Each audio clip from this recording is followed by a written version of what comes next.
26 নিৰ্বাচনত এইবাৰ হিমন্ত বিশ্ব শৰ্মাক বিদায় দিব অসমৰ ৰাইজে। হিমন্ত বিশ্ব শৰ্মা এগৰাকী অপৰাধী মানুহ। এইবাৰ 7টা বিৰোধী মিত্ৰজোঁটৰ চৰকাৰ গঠন হ'বই। কুংকি চৌধুৰী সন্দৰ্ভতো মুখ্যমন্ত্ৰীয়ে কৰা বিৰূপ মন্তব্যৰ প্ৰত্যুত্তৰ দিলে এইবাৰ অখিল গগৈ। হিমন্ত বিশ্ব শৰ্মাৰ ৰাজনীতি ইমানে নিকৃষ্ট হৈ গৈছে, আজিকালি সকলোতে গো মাংস আৰু হিন্দু মুছলমানহে দেখে হিমন্ত বিশ্ব শৰ্মা। এইবাৰ পৰাজয়ৰ বাবে ভয় খাইছে হিমন্ত বিশ্ব শৰ্মা। হিমন্ত বিশ্ব শৰ্মা এজন সুবিধাবাদী মানুহ।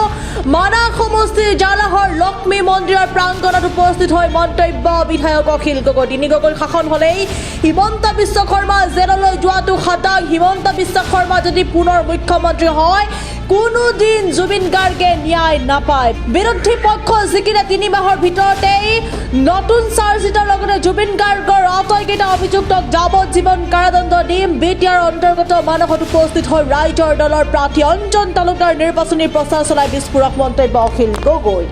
আমি পুনৰ জনাবলৈ চেষ্টা কৰিম এই মুহূৰ্তৰ এটা বিগ পলিটিকেল আপডেট। 26 নিৰ্বাচনত এইবাৰ হিমন্ত বিশ্ব শৰ্মাক বিদায় দিব অসমৰ ৰাইজে। হিমন্ত বিশ্ব শৰ্মা এগৰাকী অপৰাধী মানুহ।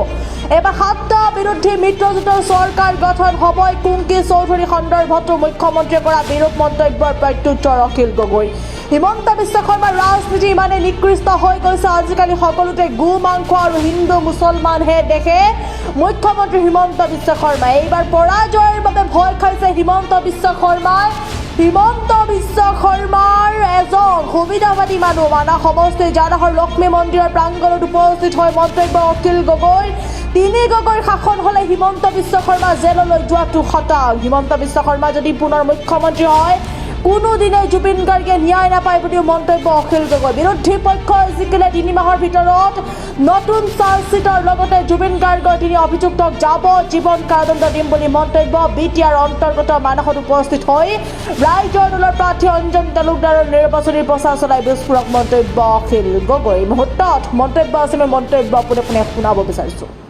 মানে বিটিচিৰ 15টা বিধানসভা সমষ্টিৰ ভিতৰত 5টা বিধানসভা সমষ্টিহে মুকলি অপেন, বাকী 10টা বিধানসভা সমষ্টি এছটিৰ কাৰণে সংৰক্ষিত, অনুষ্ঠিত জনজাতিৰ কাৰণে সংৰক্ষিত। গতিকে এই 5টা সমষ্টিৰ আজি BPF-এ আমি দেখিছোঁ যে বড়ো জনগোষ্ঠীৰ লোকক ইয়াতে MLA খেলাইছে। তাকো তেওঁ আকৌ যিজনক খেলাইছে তেওঁ ইয়াৰ নহয়, বাক্সাৰ মানসৰ মানুহ নহয়। ঠিক তেনেকৈ UPPLও এজন বড়ো জনগোষ্ঠীৰ জনজাতি লোককে অপেন চিটটোত ইলেকশ্যন খেলাইছে। তেওঁ আকৌ ইয়াৰ নহয়, বাক্সাৰ। ইয়াৰ অসমীয়া প্ৰধান অঞ্চল এইটো, গোটেই অসমীয়া ভাষিক অঞ্চল। ভাষিক অসমীয়াসকলৰ যিটো সমস্যা, সেই সমস্যাটো উপস্থাপন কৰিবৰ কাৰণে সেইকাৰণে আমি এজন অসমীয়া মানুহ, অসমীয়া ভাষিক মানুহক অঞ্জন তালুকদাৰ বিভাগ নিৰ্বাচনত পাইছোঁ। তো সামগ্ৰিকভাৱে BTCত 30% মাত্ৰ প্ৰাইভেট, 70%ই অজনজাতি মানুহ। 70% মানুহক প্ৰতিনিধিত্ব কৰিবৰ কাৰণে মাত্ৰ 5টা সমষ্টি অপইণ্ট কৰি ৰাখিছে 15টাৰ ভিতৰত। তাকো ৰাজনৈতিক দলবিলাকে চব জনজাতি মানুহ হৈছে।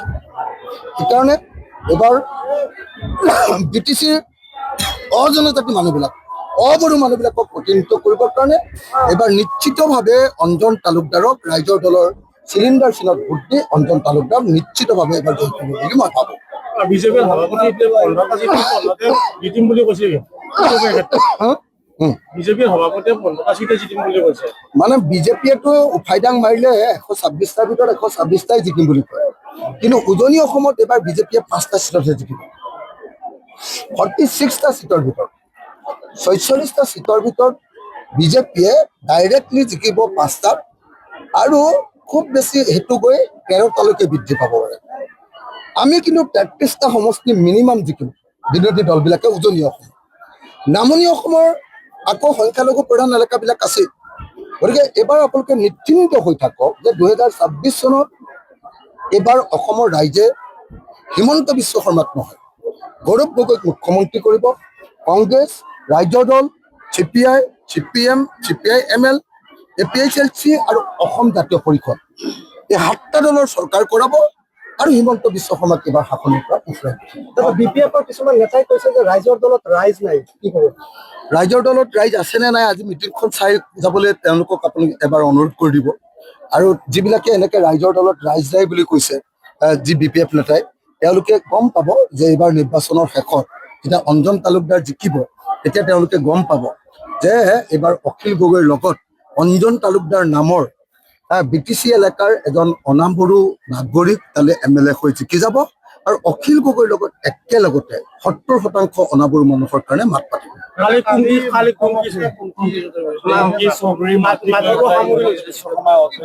কি কৈছে?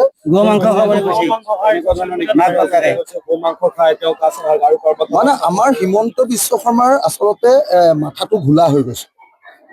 আপোনালোকে নিজে চাবচোন, হিমন্ত বিশ্ব শৰ্মাৰ মুখখন শুকাই গ'ল, ক'লা পৰি গ'ল, চুলিবিলাক চব ভৰি গ'ল।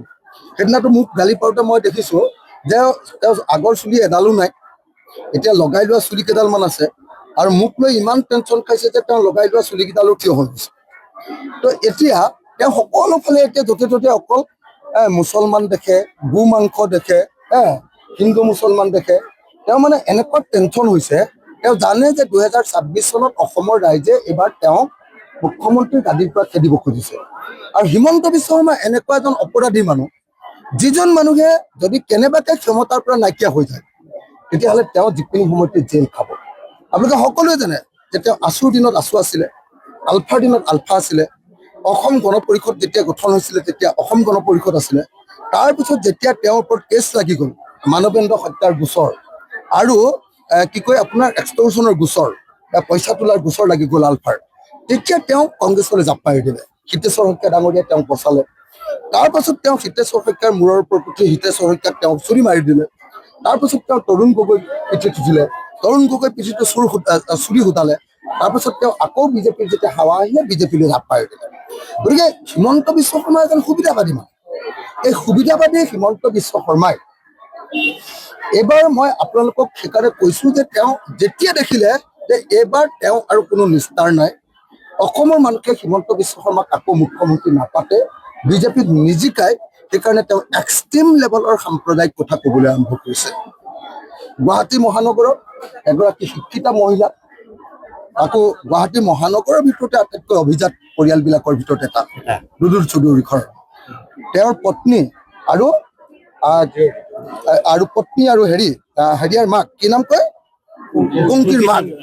কুংকিৰ মাকক যি ধৰণে অপমান কৰিছে, এইটো অকল কুংকিৰ মাকৰ প্ৰতি অপমান নহয়, এইটো মানৱ সমাজৰ প্ৰতি অপমান, এইটো মহিলাসকলৰ প্ৰতি অপমান।